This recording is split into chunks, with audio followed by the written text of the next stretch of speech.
Continuando con nuestra segunda conferencia de la semana de la Junta, tenemos con nosotros el tema principales cálculos financieros aplicables a las NIF. Con nosotros tenemos a nuestro moderador, magíster, contador público colegiado, Javier Marchán Otero, que es miembro del Comité Técnico Nacional de las NIF de la Junta de Decanos. Adelante, señor Javier. Muy buenas noches, público presente, estimados colegas que nos siguen a través de las redes sociales. En esta oportunidad, continuando con las conferencias del webinar programados por la Junta, tenemos el tema principales cálculos financieros aplicables a la NIF, para lo cual nuestro ponente, el magíster CPC Lenin Domínguez Soto, nos va a compartir, y aprovechemos para ir haciendo nuestras consultas mientras esto ocurre. Hago la presentación. Muy bienvenido, Lenin. Él es gerente de finanzas y contabilidad en ¿Qué tal? Compra del Perú. Asimismo, él es contador público colegiado, graduado en la Universidad Nacional Mayor de San Marcos. Además, cuenta con un título de máster en finanzas corporativas, otorgado por EUDE España, y una especialización en evaluación privada de proyectos y Project Finance de la Universidad del Pacífico. Ha sido catedrático de contabilidad financiera, expositor de IFRS en diversos eventos académicos, doble certificación internacional en normas internacionales de información financiera IFRS, certificado por la Asociación de Chartered Certificate Accountants, ACCA, de Londres, y por el Instituto Chartered Accountants ICAES. Anteriormente, auditor y consultor financiero de BDO y EY Perú, de diversos sectores económicos. Sin más preámbulo, los dejo a ustedes con nuestro expositor. Bienvenido, Lenin. Javier, muchísimas gracias por la presentación. Bueno, el día de hoy, en este tiempo que tenemos de 1 hora, y un poco menos creo, con las preguntas, vamos a ver los principales cálculos financieros aplicables a las NIF. Como bien sabemos, las normas internacionales tienen diversos tratamientos para cada una de las transacciones que se suscitan dentro de la compañía. Dentro de la agenda tenemos el día de hoy, vamos a ver algunos conceptos y fórmulas más empleadas dentro de las NIF, y finalmente vamos a ver algunos casos prácticos más relevantes en este tiempo que tenemos. Ahora bien, como indicaba,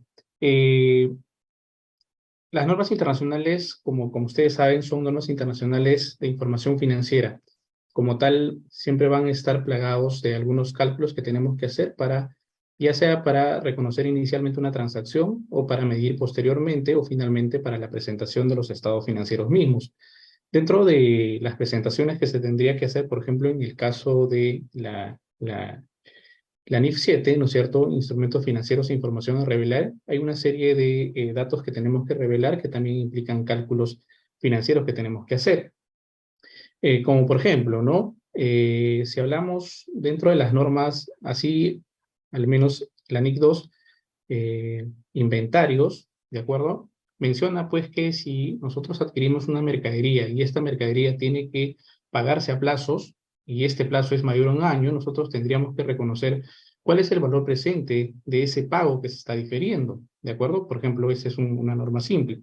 Y actualmente, la mayor parte de los cálculos que estamos realizando, o que nos hemos obligado a hacer dentro de la contabilidad en las empresas, es pues el cálculo del valor presente por arrendamiento, ¿no? Para poder determinar cuál es el valor del activo por derecho de uso, cuál es el valor del pasivo por arrendamiento, ¿no? Lo más usual que hemos estado haciendo después de que se haya entrado en vigencia esta norma. Ahora, dentro de los conceptos o fórmulas más empleadas, tenemos el interés simple, que básicamente es un interés que dentro de su cálculo no capitalizan los intereses, ¿no? Y el cálculo básicamente es sencillo, dado que tenemos que determinar cuál es el interés determinado en un tiempo, ¿no?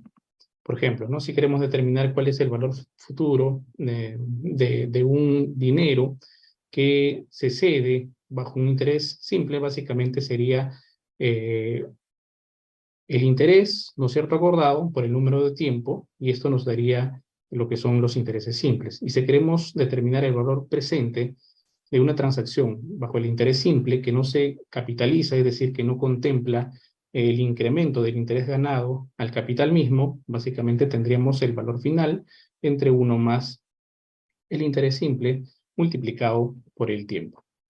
Otra cara de la moneda son los intereses compuestos. A diferencia de los intereses simples, que básicamente dentro de la contabilidad lo podemos encontrar, por ejemplo, en una operación de descuento de facturas, por ejemplo, ¿no? Ahí podemos encontrar lo que es interés simple. En la mayoría de los casos, cuando se tratan de entidades financieras, siempre aplican intereses compuestos, pero otras entidades que no sean financieras, como por ejemplo entidades que se dedican a factoring, ahí por ejemplo podríamos encontrar descuentos de facturas que utilizan dentro de su mecanismo de cálculo los intereses simples, ¿no? En el caso de los intereses compuestos, a diferencia del interés simple, es que dentro de su cálculo contempla la capitalización de los intereses mismos hasta una fecha determinada. Por lo tanto, cada vez que hay una capitalización, los intereses calculados se suman al capital y se vuelven a calcular nuevamente. Es decir, en este cálculo, el interés genera nuevamente el cálculo.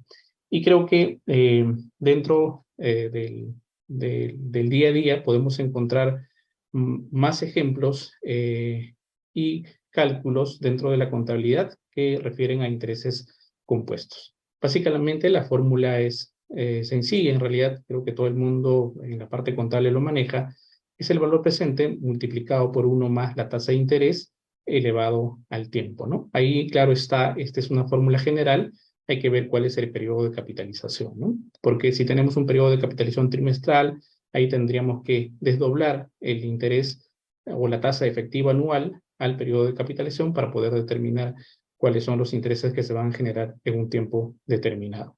Pero finalmente, estas fórmulas son las fórmulas financieras, ¿no? Pero si nosotros en el día a día vamos a hacer el cálculo, nosotros utilizamos el Excel. Y en el Excel lo que podemos utilizar es el valor futuro, ¿no? En el valor futuro vamos a tener los siguientes elementos para poder hacer el cálculo, como es la tasa, número de periodos, pago o el valor actual y el tipo. ¿De acuerdo? Otra de las fórmulas que tenemos dentro de las finanzas son las anualidades, ¿no? ¿Qué vienen a ser las anualidades? Las anualidades básicamente vienen a ser pagos generalmente regulares y en tiempos regulares. Lo que tratamos de hacer con este cálculo es pues determinar cuál sería el valor final en el caso que sea una anualidad ordinaria, el valor futuro.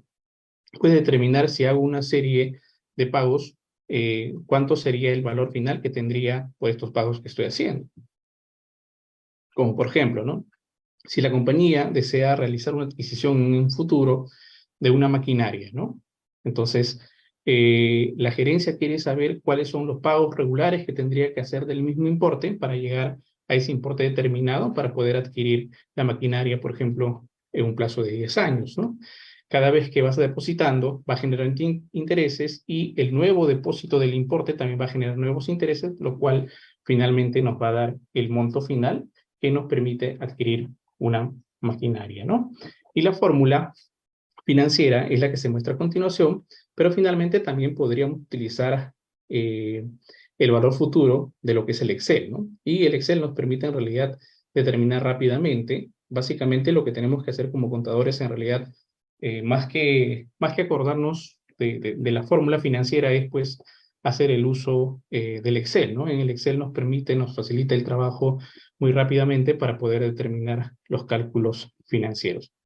Ahora, otra fórmula de las anualidades que es muy usual dentro de lo que es el cálculo financiero aplicable a las normas internacionales es el valor presente de una anualidad ordinaria. ¿Esto a qué nos hace acordar? Por ejemplo, si nosotros tenemos una serie de pagos futuros que vamos a realizar y necesitamos saber cuál es el valor presente de esos pagos futuros, pues tendríamos que utilizar esta fórmula que se presenta a continuación, que es el valor presente de una anualidad ordinaria. Ahora, en transacciones, ¿a qué nos lleva este ejemplo o esta gráfica que se muestra a continuación? Pues básicamente nos llevaría, como ejemplo sencillo, a lo que son la aplicación de la NIF 16. En lo que es la NIF 16, ¿qué es lo que tenemos? Lo que tenemos son pagos o rentas que generalmente son fijas por un periodo determinado. ¿Y qué es lo que nos dice la NIF 16 para poder hacer la aplicación correcta? Lo que nos dice es pues que tenemos que determinar el valor presente de todos los pagos, que vendría a ser el pasivo por arrendamiento, y este pasivo por arrendamiento inicialmente debería ser igual que el activo por derecho de uso, a menos que hayan habido pagos iniciales, ¿no? En caso que no hayan pagos iniciales, básicamente el pasivo y el activo van a ser similares en el reconocimiento inicial de un arrendamiento, ¿de acuerdo? Y este es por aplicación de lo que es la NIF 16. Pero finalmente, también el uso del valor presente de una anualidad ordinaria, o lo que sería el valor actual, si aplicáramos, ¿no es cierto?, las fórmulas del Excel, también nos lleva a la aplicación de lo que es la NIC 36, porque en la NIC 36 lo que nos dice es pues que al final de cada periodo, nosotros lo que tenemos que hacer es pues como contadores, evaluar primero si existen indicios de deterioro, ¿de acuerdo? Hacemos el checklist y determinamos si hay algún indicativo de que posiblemente la inversión que hemos realizado como compañía en los activos tiene algún indicativo de que esté deteriorado. Porque si está deteriorado, lo que significa es pues que la compañía no va a poder recuperar la inversión que ha realizado en el tiempo previsto. Por lo tanto, tendría que castigar ese valor de la inversión. Entonces, tenemos dos caminos, ¿no? De acuerdo con la NIC 36. La NIC 36 lo que menciona es pues que nosotros podríamos irnos por determinar cuál es el valor razonable de este activo, ¿de acuerdo? Entonces, esto podría hacerse mediante una tasación menos los costos de venta estimados. Pero finalmente, si una compañía tiene un número muy grande de activos, realizar una tasación podría ser complicado. Entonces, ¿qué es lo que tendríamos que hacer? Lo que tendríamos que hacer es, pues, asociar los activos en una unidad mínima capaz de generar efectivo, lo que vendría a ser, bajo el concepto de la NIC 36, un auge, ¿no? Entonces agrupamos los activos hasta encontrar la mínima unidad capaz de generar flujos de efectivo. Entonces lo que vamos a tener son flujos de efectivo que se van a ir generando, ¿no? Por el uso continuado del activo. Y tendríamos que determinar cuál es ese valor de uso de este activo. Entonces, la NIC 36 te dice, ¿no? Compara el valor en libros con el importe recuperable. ¿Y el importe recuperable qué es? Es el mayor valor entre el valor razonable menos los costos de ventas y el valor de uso. Y el valor de uso básicamente se determina encontrando los flujos futuros que podría generar este activo, trayendo al valor presente. Por lo tanto, en ese momento, para traer al valor presente, tendría que aplicar esta fórmula de acá. Claro está que tengo que determinar una tasa de descuento, ¿no? Para determinar el valor presente, que lo vamos a ver más adelante cuál es esa tasa de descuento. Entonces, ahí tenemos, por ejemplo, ejemplos muy concretos cuando vamos a utilizar anualidades, ¿no? Pero finalmente, yo creo que por excelencia, las anualidades se refieren siempre a pagos fijos, ¿no? Mientras que el valor actual trae al valor presente cuando se traten también de pagos diferentes, ¿no? Entonces, el Excel nos ayuda bastante para poder determinar cuál es el valor de uso en el caso del activo o el valor presente de las rentas cuando determinamos cuál es el valor del pasivo por arrendamiento. Ahora bien, y otra de las fórmulas que se asemeja bastante a la anterior, básicamente son las amortizaciones de las deudas, ¿no? Estas amortizaciones de las deudas generalmente es para poder determinar cuál es la cuota que se tiene que pagar de una obligación financiera, o cuando la compañía, por ejemplo, cede un préstamo a una tasa de interés y quiere determinar cuáles son los importes que tendría que cobrar por este préstamo. Ahora bien, la amortización de la deuda como fórmula como tal, básicamente lo que trata de determinar es pues cuál va a ser el importe del capital que se va a ir amortizando, incluidos los intereses, ¿no? Y esto tiene que ser en cuotas fijas. Ahora, esta amortización de la deuda generalmente las entidades financieras nos dan a nosotros, ¿no? Nos dan un cronograma de pagos que tenemos que ir finalmente devengando y cancelando conforme transcurre el tiempo. Pero otro punto importante que tenemos que tener presente es pues que el cronograma que establece las entidades financieras finalmente no contemplan todos los costos que se incurren, ¿de acuerdo?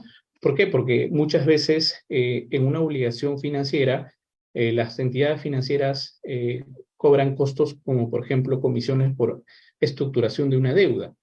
Y generalmente lo que se hace en la parte contable es pues, que estos costos iniciales se registran como gasto en el momento en que se están incurriendo. Pero lo que deberíamos de hacer en realidad, y eso también lo vamos a ver en un caso práctico más adelante, es pues que estos costos que inicialmente nos están cobrando, también deberíamos de diferirlo a lo largo del tiempo. Pero ¿cómo hago este cálculo? Entonces, para hacer ese cálculo, nosotros tendríamos que ya aplicar un poco los requerimientos que establece la NIF 9 y estaríamos hablando del costo amortizado, ¿no? Ahora, esta fórmula de acá básicamente nos permite determinar cuáles van a ser los pagos, los flujos de salida que va a tener la compañía.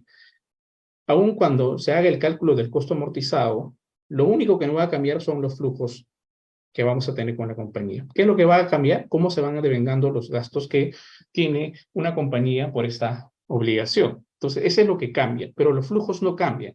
Entonces, esta fórmula de acá lo que nos va a permitir después determinar cómo se arma el cronograma de la obligación financiera. Pero para hacer los cálculos correspondientes y los registros, nosotros tenemos que determinar cuál es el costo amortizado de esta obligación. Cuando hablamos de costo amortizado, en realidad, y también es otra de las fórmulas financieras que se utiliza bastante, es básicamente determinar cuál es la tasa interna de retorno. ¿Por qué? Porque yo tengo que igualar los flujos de salidas cuando se tratan de obligaciones con el importe neto que está ingresando a las cuentas de la compañía. Es decir, si yo tengo, por ejemplo, un préstamo de 100, pero finalmente la compañía me cobra, la entidad financiera me cobra 2 soles, ¿de acuerdo? 2 soles me cobra como comisión por estructuración o comisión por desembolso. Entonces, en realidad, el flujo que está entrando a la compañía no es 100, es 98, a pesar de que estos importes podrían ingresar a las cuentas de la compañía en montos disgregados. Entonces, lo que yo tengo que hacer es cuáles son los flujos de salida que va a tener la compañía y cuál es el importe que está ingresando y determinar una tasa que me permita igualar estos flujos de salida con el flujo de entrada. Entonces, de esta forma, al igualar, lo que tengo que aplicar es la tasa interna de retorno, ¿no? Lo que es el TIR, lo que conocemos para poder determinar, por ejemplo, los proyectos de inversión, ¿no? Es la misma fórmula que se utiliza, ¿no? Entonces, con esto ya yo tengo una tasa interna de retorno, o lo que se conocería como la TIE, ¿no? Y con esto lo que hago es armar nuevamente mi cuadro de amortización para poder contabilizar las transacciones. Ahora la pregunta es, contablemente, en todas las transacciones de financiamiento que tengo, ¿debería de utilizar esta fórmula? La verdad es que hay que ver el tema de la materialidad. Si aplicamos netamente normas internacionales, deberíamos de hacer. Pero finalmente, si el hecho de dejar de aplicar este cálculo no influye significativamente en los importes o en los estados financieros, entonces ahí hay que ver el tema de la materialidad, ¿no? El tema de la material siempre es importante, ¿no? Cuando hacemos estos cálculos. Entonces, esta es una de las fórmulas, creo, más utilizadas, al igual que la anterior, el valor actual, cuando se tratan de flujos, y la amortización de la deuda, ¿no? Cuando queremos determinar cuáles son las cuotas que vamos a tener en una obligación financiera. Ahora, otro concepto muy importante dentro de las fórmulas financieras que se utilizan al momento de calcular es el WACC, ¿no? El costo de capital promedio ponderado. Ahora bien, básicamente el WACC se va a utilizar cuando determinemos si existe deterioro o no en activos y nos vamos por el camino del valor de uso, porque muchas compañías en realidad no van a poder determinar cuál es el valor razonable menos los costos de venta porque tendrían que hacer tasaciones, ¿no? Por ejemplo, si eres una compañía minera, la cantidad de activos fijos que utilizan, el número es bastante grande. Entonces, yo no podría realizar una tasación a cada uno de los activos. Es más, no tendríamos activos comparables para poder tasar. Tendríamos que hacer tasaciones o cuál sería el costo de reposición de estos activos y finalmente esto podría resultar bastante caro para la compañía. Entonces, otra forma de hacer el cálculo básicamente sería pues determinar cuál es la unidad mínima generadora de efectivo, ¿de acuerdo? Entonces, estimo los flujos futuros que va a generar esta unidad generadora de efectivo, pero necesito una tasa de descuento. Recuerden que dentro de los cálculos financieros siempre necesitamos 3 conceptos importantes. Uno es el tiempo, el tiempo es el tiempo, el otro es la tasa de interés y finalmente son los flujos. 3 conceptos. Sin esos 3 conceptos no podemos determinar ningún importe. Entonces, si ya tenemos los flujos y los flujos futuros se van estimando en función a la capacidad que tiene el activo y en función también al mercado, hay que evaluar también cómo se han estimado los flujos, si estos flujos son razonables, y los flujos básicamente se podrían estimar en el caso de las empresas mineras en función a los precios de los metales internacionalmente, ¿no? Entonces ya estamos hablando de cómo podemos proyectar los flujos de la compañía, los ingresos y los costos. Y la otra, la otra parte del tiempo, la NIC 36 establece que el tiempo debería ser máximo 5 años. Eso es lo que nos establece la NIC 36. Pero a menos que sean proyectos que tienen un tiempo determinado, ¿no? Es decir, por ejemplo, el proyecto es una asociación que tiene un tiempo de vida de 30 años. Entonces, si tiene 30 años, proyectamos los flujos por 30 años. Pero si estamos hablando de una compañía, básicamente no sabemos en qué momento va a terminar la compañía, ¿no? También por el principio fundamental de empresa en marcha. Entonces, la NIC 36 menciona pues que los flujos deberían de ser proyectados por 5 años, ¿no? Entonces, ya tenemos el tiempo, 5 años, y ya tenemos los importes, los flujos que estamos estimando con la gerencia, y un punto importante es pues que la gerencia tiene que aprobar estos flujos, y lo que nos faltaría es la tasa de interés. Entonces, la tasa de interés para el caso del valor de uso es el costo de capital promedio ponderado. ¿Y qué es el costo de capital promedio ponderado? Como su nombre mismo indica, es ponderar. ¿Qué es lo que tengo que ponderar? Tengo que ponderar cuál es la tasa que tienen mis obligaciones financieras y cuál es la tasa que tendría el costo del patrimonio. ¿De acuerdo? Ahora, ustedes saben que la deuda financiera tiene una tasa de interés, por lo tanto, resulta sencillo determinar cuál es el costo de una deuda. ¿Qué es lo que tendríamos que hacer si tenemos varias deudas? Lo que tendríamos que hacer es un promedio, ¿no? Es decir, si al 31 de diciembre tengo una deuda que vale 900.000, otra que vale 700.000, entonces cada uno lo voy multiplicando por la tasa de interés efectiva anual que tiene, ¿no? Lo voy multiplicando a cada uno de estos, me va a dar un interés anual. Y este interés anual que me determina cada uno de las deudas que tengo, lo divido entre el capital y eso me va a dar una deuda promedio. Sencillo en realidad.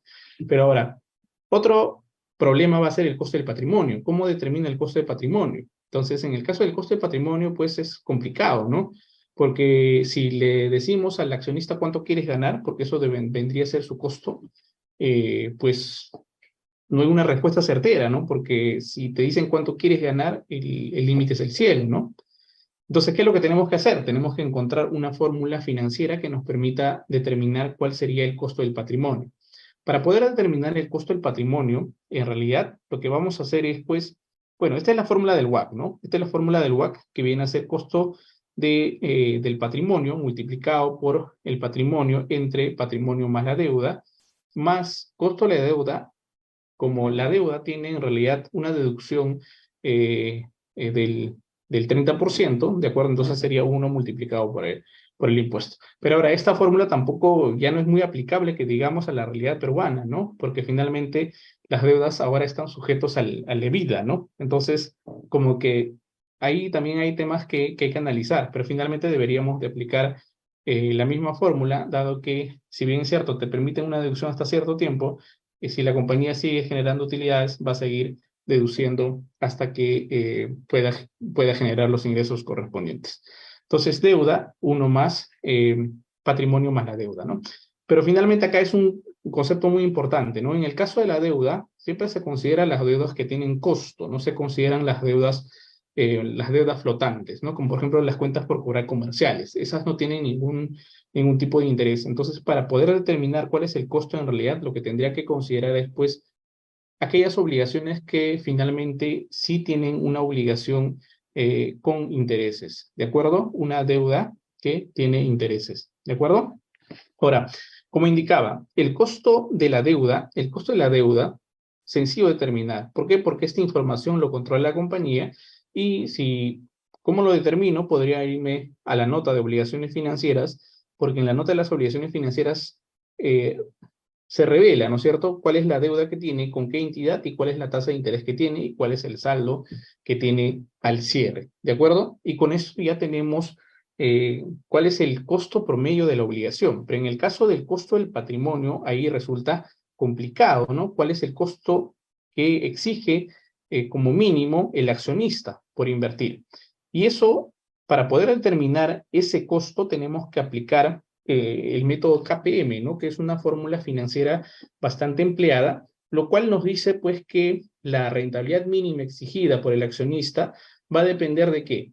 Va a depender de la tasa de libre riesgo, que en este caso va a ser del Tesoro de Estados Unidos, ¿de acuerdo? Más el beta. ¿Pero qué es el beta? Este concepto del beta en realidad es un concepto financiero bastante amplio, pero en simples palabras, el beta vendría a ser si nosotros, ¿no es cierto?, tendríamos dentro del mercado todas las acciones de todos los rubros, ¿de acuerdo? ¿Cuál es la covarianza o la correlación que existe con el sector que yo tengo? Ese es el beta. Es decir, si todo el mercado se mueve en uno, ¿cómo se mueve el sector donde estoy? Ese es el riesgo del sector. Entonces, por ejemplo, si el beta es mayor a 1, entonces es una empresa riesgosa, ¿de acuerdo? Si el mercado se mueve 1, entonces acá también se va a mover 1, ¿no? ¿De acuerdo? Y se reduce, también se va a reducir bastante. Y si el beta es menor a 1, es una empresa menos riesgosa. Multiplicado por la prima de riesgo, ¿no es cierto? La prima de riesgo, y esto nos daría, ¿no es cierto?, cuál sería el costo del patrimonio. Claro, acá en el Perú le tendríamos que adicionar también el riesgo país. Con esta fórmula, básicamente lo que podríamos determinar sería cuál es el costo de oportunidad del patrimonio, ¿de acuerdo? Ahora, la tasa de libre riesgo y el beta lo podemos encontrar en páginas. La página sin costo, por ejemplo, Damodaran nos va a dar cuáles son la tasa de libre riesgo, cuál es el beta. Cada uno de los importes nos va a dar Damodaran, por ejemplo, ¿no? Pero si nosotros tuviéramos acceso a Bloomberg, también podríamos obtener por el sector donde estoy cuáles serían los valores del costo de oportunidad del accionista. Entonces, esta es una fórmula financiera que nos permite determinar cuál es el costo del patrimonio. Entonces, como ya tengo el costo del patrimonio, en realidad con esto ya podría determinar cuál es la tasa de descuento. Y con esta tasa de descuento ya puedo determinar cuál es mi valor de uso. ¿De acuerdo? Ahora bien, hasta ahí hemos visto algunas fórmulas financieras aplicables a las NIF, los más usuales, un poco para recordar todo lo que hemos tratado conceptualmente antes de entrar a lo que son los casos prácticos, es pues que la mayoría de las normas internacionales te exigen cálculos. Y sobre todo, una de las normas creo que tiene más cálculos financieros es la NIF 9, valor razonable, costo amortizado, ¿no es cierto?, que tenemos que aplicar a cada una de las transacciones que se refieren a los instrumentos financieros, pero también hay otras normas como por ejemplo el NIC 36 que exige hacer varios cálculos financieros para poder determinar el correcto tratamiento y la medición posterior, ¿no? Porque acá, por ejemplo, en el caso del valor de uso, estamos hablando del costo posterior. Pero en el caso de la NIC 36, un poco para recordar nada más, básicamente, primero lo que tengo que hacer es, pues, si existen indicios de deterioro, ¿no? Si existen indicios de deterioro, recién me pongo a hacer los cálculos, ¿de acuerdo? Ahora, si no existen, básicamente lo que la compañía tiene que hacer es, pues, demostrar que ha realizado el análisis de los indicadores externos como internos y finalmente tener un memorándum firmado por la gerencia en el que determina, pues, que no existen indicios y no es necesario realizar ningún cálculo. Ahora bien, me dan unos minutos, por favor, voy a presentar algunos ejemplos para poder hacer los casos prácticos. A ver. No sé si están viendo el Excel, por favor, ¿me comentan? Sí, sí se observa, Lenin. Ok, muchas gracias. A ver, acá, por ejemplo, ¿no? Lo que les estaba comentando del caso del costo amortizado. Este es un ejemplo sencillo de lo que es la NIF 9, y el costo amortizado básicamente lo que les comentaba es pues poder determinar cuál es la tasa de interés efectiva aplicable a un financiamiento, a una obligación financiera, o también podría ser una inversión, porque recuerden que tenemos dentro de lo que es la NIF 9 activos financieros y pasivos financieros. Activos financieros que se miden al costo amortizado, al valor razonable con efecto en otro resultado integral, a valor razonable que se miden con efecto en resultados. En el caso de los pasivos financieros tenemos pues al costo amortizado también y pasivos financieros que se miden a su valor razonable. Entonces esos son los criterios de medición que nosotros tenemos. Y el costo amortizado básicamente como concepto lo que nos dice es pues el costo amortizado no es más que el importe inicial, el importe que ingresa a la contabilidad, más o menos reembolsos del principal interés que puedan haber, es decir, las amortizaciones que podamos tener a la fecha determinada que estamos haciendo la medición. Más o menos las primas, ¿no? Las primas o las comisiones que podamos tener al momento en que estamos haciendo la medición y en todo caso también sí podría haber deterioro, ¿no? Y todo esto debería ser igualado bajo el método del interés efectivo. Si nosotros tuviéramos, ¿no es cierto?, un cálculo, básicamente sería de la siguiente manera. Tenemos un préstamo que es de 12,000, la tasa efectiva anual es del 12% y la comisión que nos cobra el banco es de 500, el plazo es de 3 años. Ahora, aplicando la fórmula, tendríamos la fórmula del pago, ¿no? Y la fórmula del pago básicamente lo que nos dice es pues que tengo que mostrar primero la tasa, luego tengo que el número de periodo que es 3 años y finalmente que tendría que ver el valor actual, ¿de acuerdo? El valor actual que es los 12,000. Entonces esto lo que nos va a dar es pues que vamos a tener unas cuotas de 4,600, ¿de acuerdo? Esas son las cuotas de los pagos que tengo que tener, ¿de acuerdo? Entonces, acá lo que voy a tener son los 12,000. Esto lo multiplico por la tasa de interés, ¿de acuerdo? Por el 12%. Fijo la tasa de interés.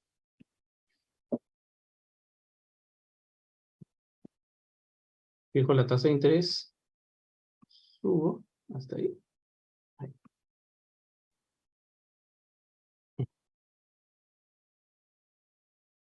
El valor final pasa como valor inicial. Se multiplica igual. Estos son los mismos, ¿no? Los pagos.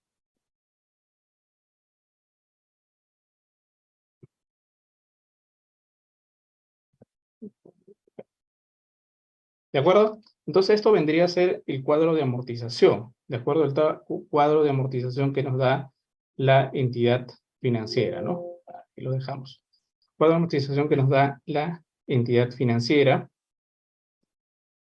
Creo que se cambió la fórmula. Okay, ya. Ahora, ¿pero qué es lo que sucede? Lo que sucede es lo siguiente, ¿no? Este es lo que nos da el banco, pero nosotros para poder contabilizar no utilizamos lo que nos da la entidad financiera. Lo que utilizamos para hacer básicamente la contabilidad es poder determinar finalmente cómo se distribuye esta comisión, porque acá lo que estamos haciendo es pues los 12,000 es una obligación, pero en realidad ¿cuánto es el importe que está ingresando? El importe que está ingresando como préstamo es pues el importe, ¿no es cierto?, inicial del préstamo menos las comisiones, porque finalmente si bien es cierto, cuando ves tu estado de cuenta, ingresa los 12,000, pero ves otra línea cobrándose los 500. En realidad, el importe que ingresa, ¿cuánto es? 11,500. Lo único que no va a variar es tu obligación, porque estos pagos está establecido en el cronograma y eso es lo que tienes que pagar. Lo que tiene que variar es esta de acá. Lo que normalmente, si no se aplica a la NIF 9, lo que vendría a ser es pues, que estos 500 directamente se registren como gastos financieros, como comisiones, ¿de acuerdo? Pero estos 500 no surgen de la transacción inicial. Básicamente, esta comisión debería de vengarse a lo largo del periodo. Ahora, si no quieres hacer el cálculo, ¿cómo podrías hacer? Lo que yo podría hacer es pues, dividir estos 500 entre 3 y devengarlo en los 3 años, ¿no? Pero finalmente nosotros tenemos que utilizar cálculos financieros para poder diferir estos 500 soles a lo largo del tiempo del préstamo. Entonces, ¿qué es lo que hago? El monto que está ingresando, que vendría a ser los 12,000 menos los 500, van a ser 11,500 como flujo que está ingresando. ¿Y cuáles van a ser los flujos de salida? Los flujos de salida van a ser los pagos que voy a realizar. Ahora, ¿qué es lo que tengo que hacer para poder determinar la tasa? Lo que tengo que hacer para poder determinar la tasa es pues determinar la tasa interna de retorno, ¿no? Hallo latir y me da que la tasa de interés efectiva es 14,51%. Esto es, contempla todos los costos relacionados con este préstamo. Y el banco te dice que es 12%, en realidad no es 12%. Al final te están cobrando inicialmente las comisiones, por lo tanto al final la tasa que estás pagando son el 14.51%. Entonces, con esta tasa que he determinado, lo que voy a hacer es, pues, un nuevo cuadro de amortización para efectos contables. Entonces, ¿qué es lo que hago? Pongo los 11.500 y los intereses ahora se van a determinar en función a la nueva tasa interna de retorno que he determinado, que van a ser los 14.51%. Y básicamente este es el cuadro de amortización que tengo, ¿no? Si ustedes se dan cuenta, acá yo tengo intereses devengados bajo el cuadro 1, que es el cuadro de la entidad financiera, tengo 2.989, pero finalmente cuando yo hago el cálculo, tendría los 3.489. Ahora, ¿la diferencia cuál es? Que yo estoy incorporando los 500 soles dentro del cuadro de amortización. Es decir, estos 500 lo estoy distribuyendo a lo largo del tiempo, ¿de acuerdo? A lo largo de los 3 años. Ahora, hay que tener en cuenta que esto podría tener efectos tributarios, ¿no? Porque para efectos tributarios, la SUNAT lo que nos va a determinar es, pues, que va a hacer caso al cronograma, ¿no? Entonces podrían generar diferencias temporales. Ahora, ¿cuál es el registro contable? Básicamente este es un registro efectivo que ingresa el dinero, podría calcular como intereses diferidos en realidad, o también podría registrar directamente como obligación financiera los 500 y los intereses lo voy registrando a medida que van surgiendo. Ahora, ya la compañía elige la forma como contabilizarlo. Esta forma de contabilizar lo que te da es, pues, un orden y una forma para que no te olvides del devengamiento de los intereses, ¿no? Pero finalmente podrías contabilizar también 11.500 contra 11.500, ¿de acuerdo? Pero finalmente, si has contabilizado intereses diferidos, lo que tienes que hacer a la fecha de presentación es, pues, que estos intereses diferidos tienen que finalmente restarle a la obligación financiera para que tú puedas presentar la obligación financiera neta, ¿no? La obligación financiera neta. ¿Por qué? Porque estos 3.800 son intereses que se van a devengar a lo largo del tiempo, que actualmente todavía no son intereses, no son obligaciones. La única obligación que tienes son los 11.500. ¿Eso qué quiere decir? Que si yo quisiera pagar en estos momentos mi obligación, yo lo que pagaría son los 11.500. Por eso, al momento de presentar dentro de los estados financieros, tendría que netear. Y mi obligación financiera tendría que ser por los 11.500, que vendría a ser la resta de este importe de acá con la obligación misma, ¿no? Pero esos son ya temas de presentación dentro de los estados financieros. Ahora, otro ejemplo que quería mostrar en este tiempo que nos queda, en realidad, es básicamente el cálculo del valor de uso en aplicación de la NIC 36. Creo que es una de las normas que utiliza bastante los cálculos financieros y a mí me parece una de las normas bastante interesantes. Igual les invito a leer, a repasar esa norma, porque tiene bastante cálculos lo que es la NIC 36, y se parece un poco a lo que es la valorización de empresas, ¿no? Porque tienes que proyectar flujos futuros, y eso, pues, tiende a que revises los estados financieros, ¿no? Porque tienes que calcular la depreciación, y eso hace, pues, que desarrolles bastante el conocimiento de los cálculos financieros al momento de proyectar los flujos, ¿no? Por ejemplo, este es el cálculo de lo que es el WACC, ¿no? Acá, por ejemplo, la tasa de libre riesgo, básicamente, ¿de dónde lo puedes obtener? Puedes obtenerlo del BCR. En el caso del BCR también tiene cuál es la tasa de libre riesgo de los Estados Unidos.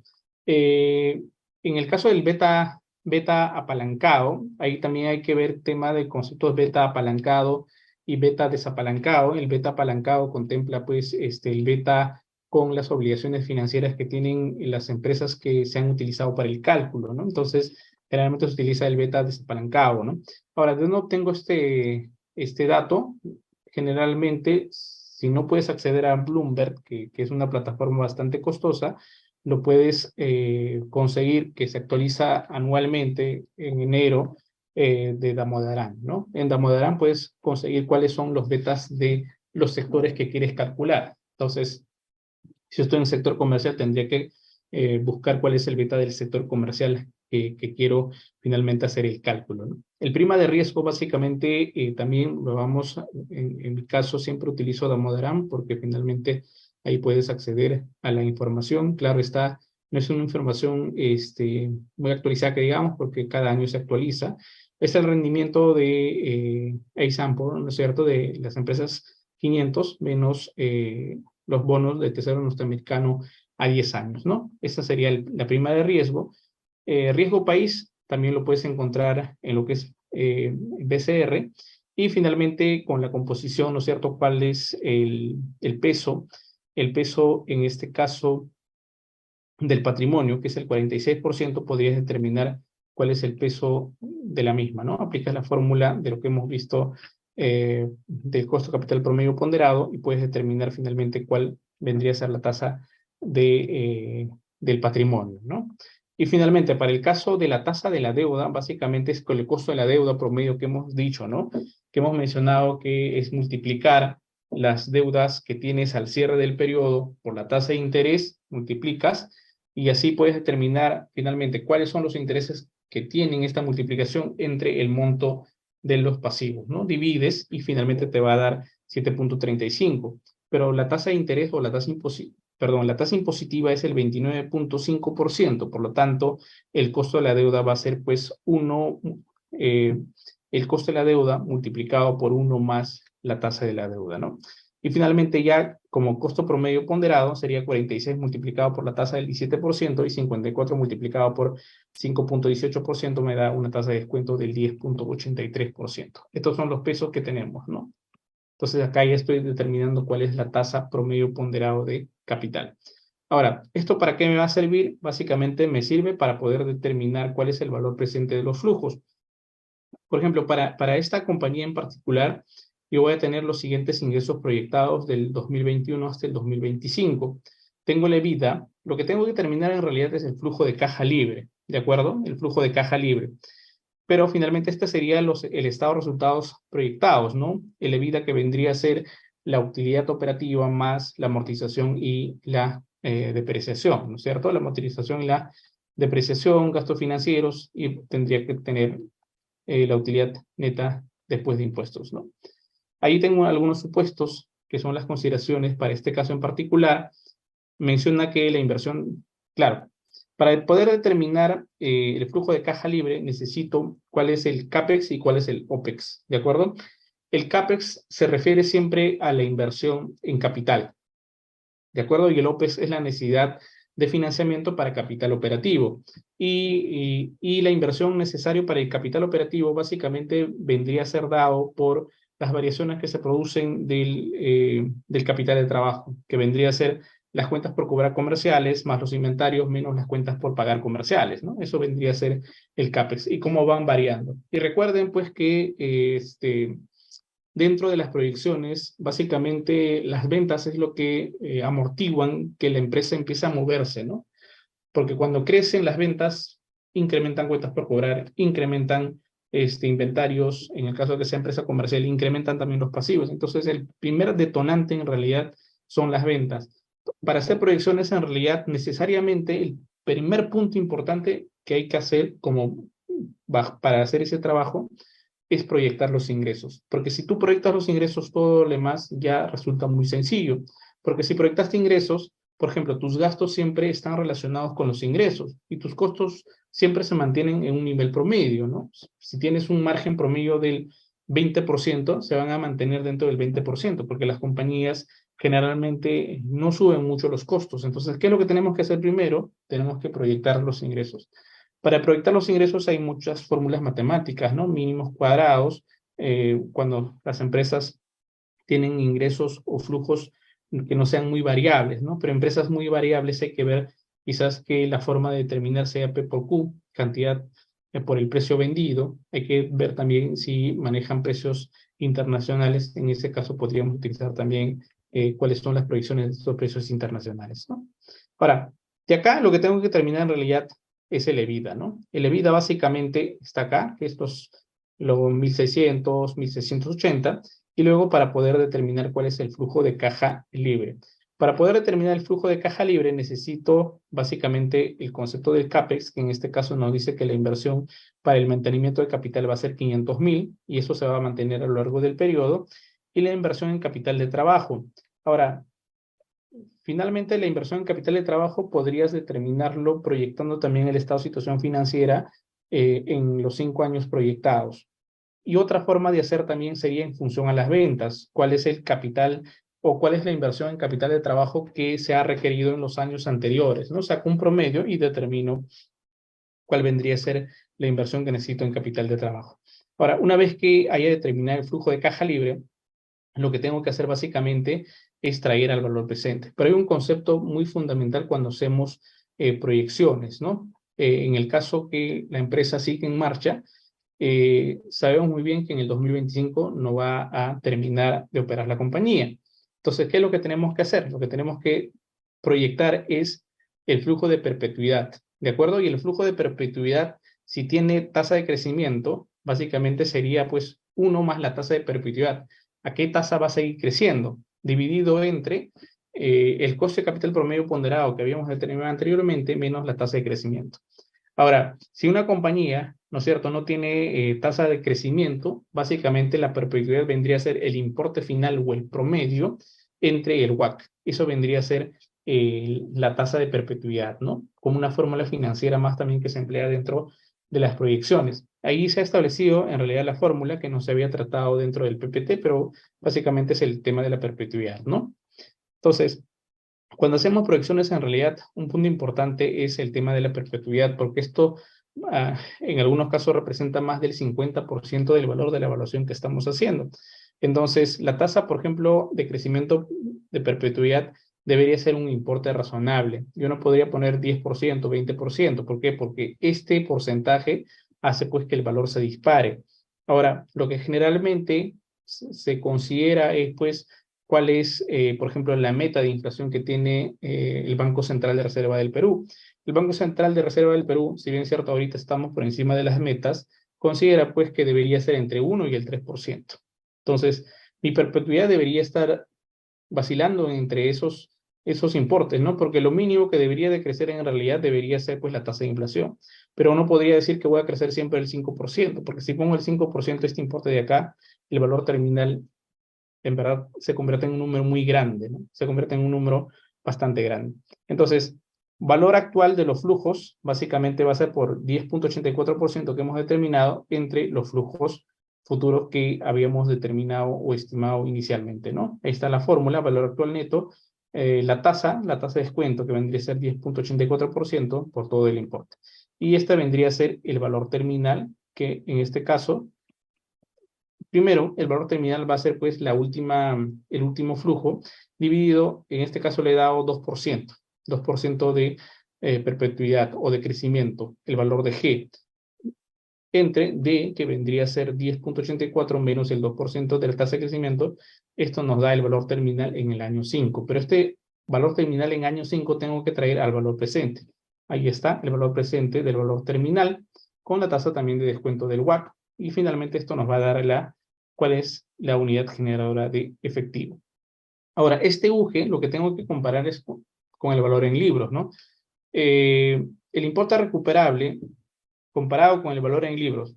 Si el importe recuperable está por menor que el valor en libros, quiere decir que hay un deterioro, por lo tanto tendría que ser una provisión. En este caso, el valor de uso de la unidad generadora de efectivo es de 9 millones y el valor en libros es de 10 millones, por lo tanto hay deterioro de 1 millón. Ahora, este deterioro tendría que distribuir en realidad bajo los componentes de todos los activos que tengo, ¿no?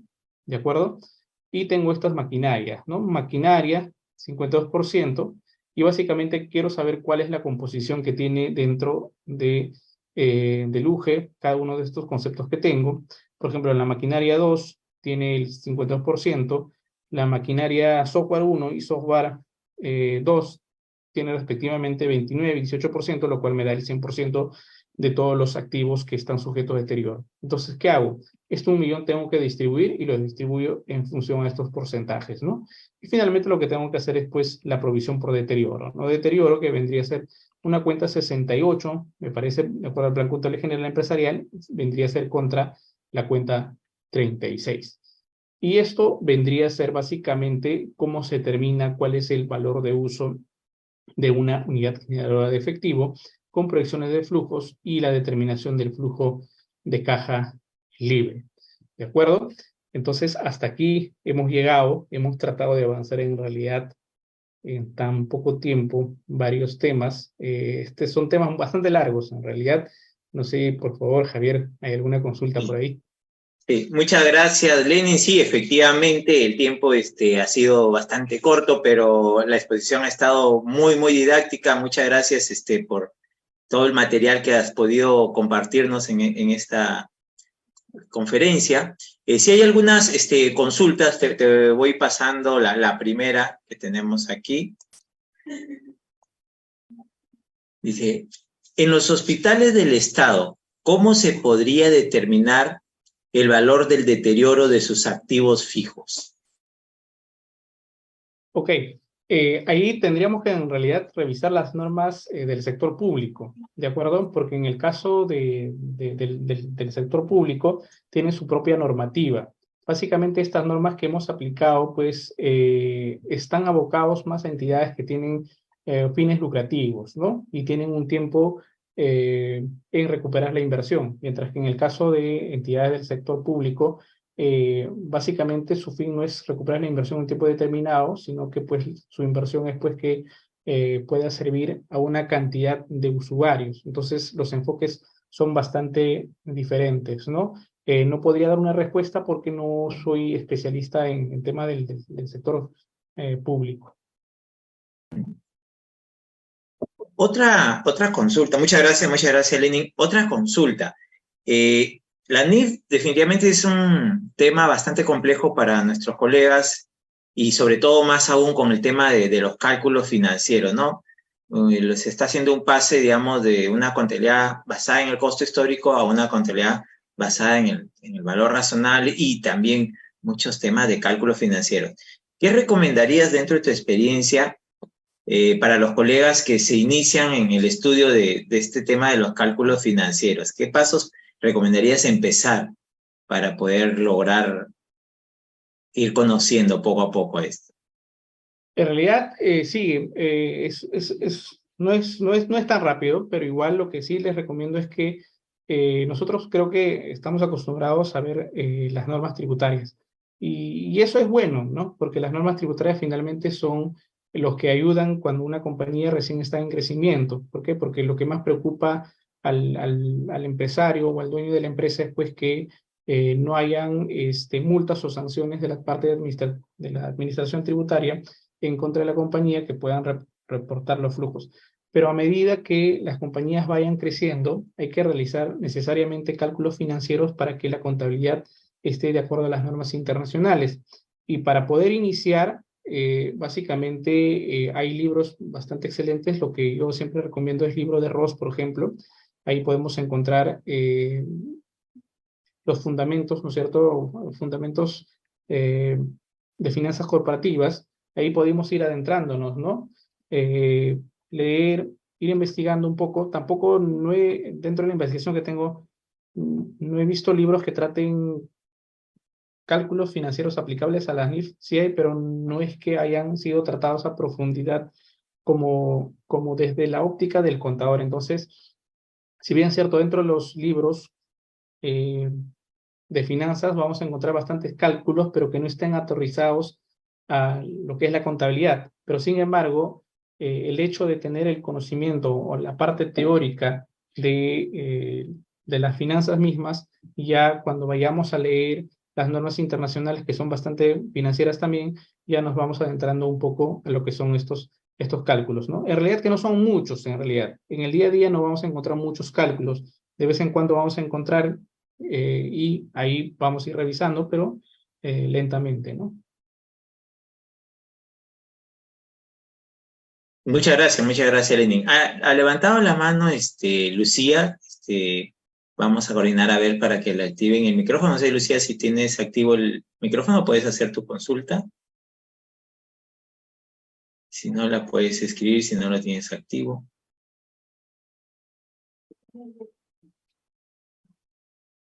Ya, perfecto, Lucía. Muy bien, muchas gracias.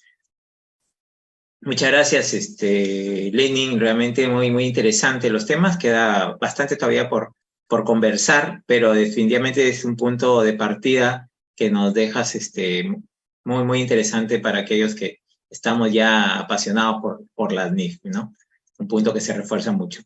No sé si tú tienes algunas palabras finales que quisieras comentar respecto al evento antes de finalizar.